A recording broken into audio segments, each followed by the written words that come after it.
ওদেরকে একটা জিনিস দেখাচ্ছি আজকে, আমার হাসিও পাচ্ছে দুঃখও পাচ্ছে, কিন্তু কিছু করার নেই। যাই হোক, ভাইপো আজকে কায়দায় পড়ে গেছে। কায়দায় পড়ে কি হয়েছিল, কি হয়েছে বল, কি করেছিস? আমি সকালবেলা উঠে ফাইনাল ম্যাচ খেলছিলাম, আজকে ফাইনাল ম্যাচ ছিল। হ্যাঁ, মা কতবার ডেকেছে, খেতে খেতে ফাইনাল ম্যাচ শেষ হয়নি, যে আর সবাই বাড়ি চলে গেছে ফাইনাল ম্যাচ খেলে।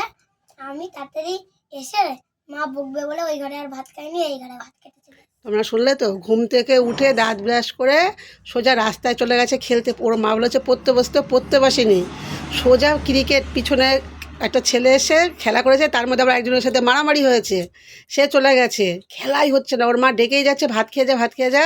যে ওর মা বলেছে যে ভাত খাওয়াবে না, লাঠি নিয়ে যেই গিয়েছে, দৌড়ে চলে এসছে আমাদের ঘরে, এসে লুকিয়েছিল। দিয়ে এখন বলছে আমার পিসি দুটো ভাত দাও তো তাড়াতাড়ি খাই।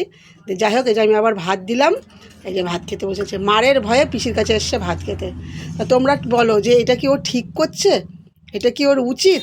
ও পড়াশোনা করতে চায় না, ও পড়াশোনা করবে না, সারাদিন খেলা খেলা, ভাত খেতে চায় না। শরীরটা তোমরা দেখতে পাচ্ছ তো কী অবস্থা, শুধু বয়স্ক লোকেদের মতন ওর কথাবার্তা। যাই হোক, এরপরে আমি আর ঠেকাবো না, যা করে করুক ওর মা। আবার ওইটা ধরে, ওইটা নোংরা পড়বে, ওইটা ঢাক। খুলেছিস কেন ঢাকনাটা? না তুই আগে ঢেকে দে, রাখ। আগে ভাতটা খাবি, কিন্তু আমি কিন্তু বকবো কিন্তু, তাহলে তাড়াতাড়ি খেয়ে নিবি, ভাত দিয়েছি অনেকক্ষণ পড়ে আছে।